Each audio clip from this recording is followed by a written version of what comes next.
Hello and welcome to the Genuine Learning Blog. My name is Melissa Galasso, and while I wasn't expecting to do a blog this week, I have the perfect opportunity to. I was supposed to be in Iceland with my family enjoying spring break, but alas, the travel ban kind of stopped that one, and so I had the opportunity to spend this week really doing a lot of rejiggering of my calendar and also trying to figure out what we're going to do going forward. This is the new normal. This is the disruption we've been talking about for some time here, and we're just going to talk a little bit today about how the uniform guidance is addressing this. And so the Office of Management and Budget has issued a release today, and we're going to talk about OMB M-20-11, and this is administrative relief when directly impacted by COVID-19. So super important that we pay close attention to when directly impacted. This is not a blanket statement. So I'm just going to talk about this as to what these rules are related to these changes. So this is administrative relief for recipients and applicants of federal financial assistance directly impacted by the novel coronavirus or COVID-19.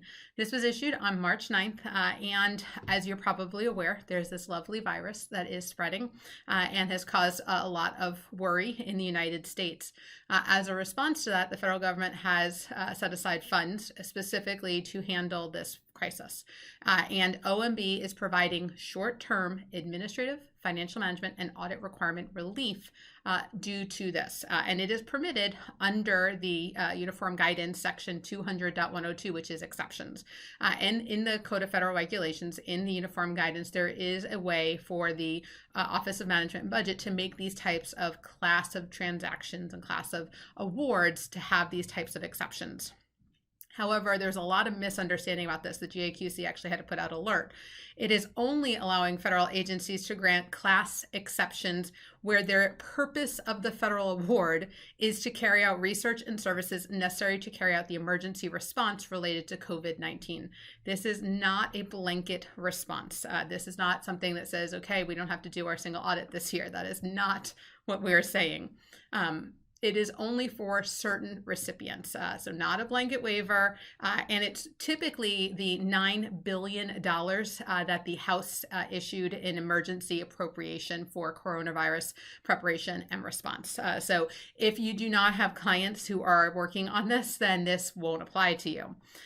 They are expected, they're working on some type of guidance to come out at the agency level for provisions. And typically this is going to come primarily through DHHS because that's who received the money from the House and the Senate when the bill was passed. They are time limited. These are not perpetual. This is a very specific circumstance. It's a very unusual world that we are living in. I live in Charlotte, North Carolina, where all the bars and restaurants are closed. School is out. Thankfully, this is our spring break, so school was supposed to be out. And next week, we're going to see what online learning looks like in our family. So it's a whole other period of time. But these are time limited. And again, only related to the response to COVID-19. I think if I say that at least a dozen times, we'll make sure that people don't hear this and say, oh, this is a blanket response. So what are some of the relief that they're giving? Flexibility with SAM registrations and recertification. So they have some relaxation here. If you have it, it's active, then obviously you have some additional time. However, you do have to look at the review of risk, and that continues to apply when you're awarding federal funds. A waiver for notices of funding opportunities publication. Obviously, typically we have a long period of time. You can now publish emergency notice of funding opportunities for less than 30 days without separately justifying shortening the time frame. So this is going to allow it. However, you do have to track anything that was less than 30 days.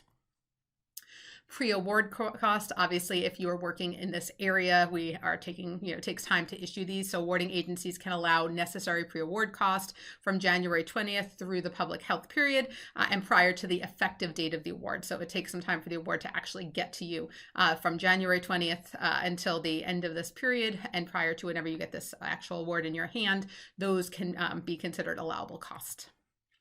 No cost extensions. If you had a award that's out there, you can extend an award that's active and scheduled to expire up to December 31st, 2020, automatically, no cost for 12 months.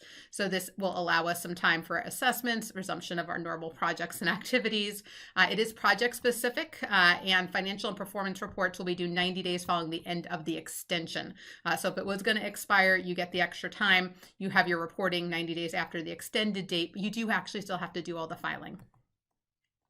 Abbreviated non-competitive continuation requests. So if you have a non-competitive continuation request scheduled to come in between April 1st and December 31st, then the awarding agencies can accept a brief statement from the grantee to verify that they're in a position to resume or restore their activities and accept a planned continuation award. And they're going to post specific instructions on their individual websites. You have to wait for the agencies to sort of give us instructions here. In terms of salary and other project activities, awarding agencies can allow you to continue to charge to current active projects and allow other costs to going into these projects to resume activities, again, when supporting this particular disease or this particular virus. Waivers for prior approval. Awarding agencies can waive prior approval requirements as necessary to speed things up so that we're not waiting and we're working as hard as we can to, obviously, to the extent possible, provide the information that we need if they're creating tests or whatever they're doing with this money. That's obviously super important. It does have to be consistent with cost policy guidelines, except with anything else that's already exempt here.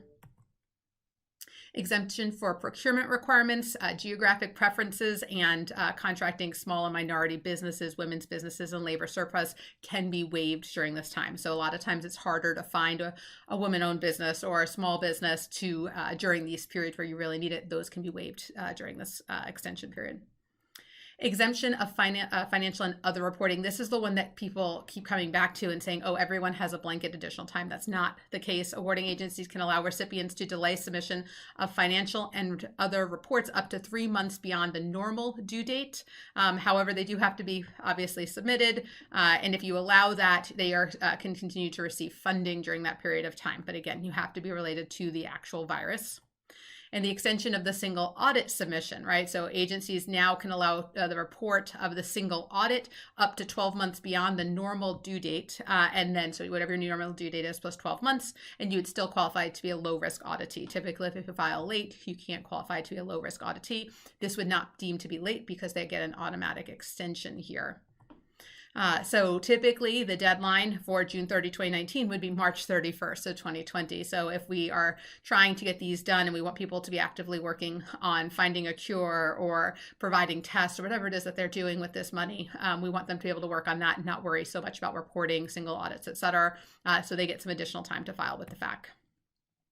We recognize that there are a lot of other people who are impacted by this. We have firms who are working from home. We have clients who can't go to their offices right now. You can't in several states meet in groups larger than 50. You have to be 6 feet away from one another, right? These are very unusual and trying times. So we know others are being adversely affected. However, there's still there's no solution right now, right? So we know there are practice challenges out there that can still result in late filing. If you can't go out to see your client, if you can't physically review things, if they don't have access to it because they're not in the cloud, right? If you're dealing with governments in particular, they're not entirely cloud-based yet. So we're starting to see that more and more. Firms, for the most part, have gone to the cloud, but again, not all. And so we do know this is an issue. So we are waiting for OMB to issue formal guidance that applies to the broader population, right? So to people who are struggling because of all these other issues. It's not specifically related to receiving funds related to COVID-19, but are impacted by COVID-19. Now, remember, you can always ask for a case-by-case extension or exception or exemption, and you have to reach out to the right people at the agency if that applies to you, but there is no blanket opening right now. That's something coming down the pike. For those of you who deal with universities, you're probably aware that a number of universities have sent their students home. And so there were questions about how this impacts student financial aid, distance learning, whether they're in an accredited program, if they're going to graduate, right? This is an unusual time. So the Department of Ed has issued 2 big items here. So there's the guidance for interruptions, as well as they have an entire coronavirus section to read on their website. So if you deal with colleges and universities, highly recommend that you take a look at at this, I actually sent several of my universities this actual guidance to make sure that they're aware of some of the rules that have changed for student financial assistance. The GAQC has been in touch. Obviously, they put out a lot of information about this, and they are aware that this is problematic. It is unlikely that the 2020 compliance supplement will be delayed. So as a result, none of this will be incorporated into the 2020 compliance supplement. So that will also be somewhat difficult in practice. So during these times, just know that everyone is looking out. AICPA is involved. All of the departments are involved, and we're just going to have to ride this one out. This is something that's very unusual. This is not business as usual by any stretch of the imagination. So I feel for you if you're impacted by this. I feel for your clients if they're impacted. I feel for everyone right now. It's been really hard. I feel for my kid who is tired of being home with me at this point. I'm tired of having a kid home while I'm working, right? So I'm tired, you're tired, we're all tired, and I'm full, and we just got into this. So I am with you on this. I wish you all stay healthy, stay active, stay optimistic, be positive, and we will ride this out, and we will overcome. It's just going to take us a little bit of time to get there. So I send all my best wishes to everyone out there as part of this, and I will continue to update you guys with information as it comes out there, and we will get through this. So thank you for joining me today on the Genuine Learning blog, and I hope to see you on a future blog. Have a great day, guys. Bye-bye.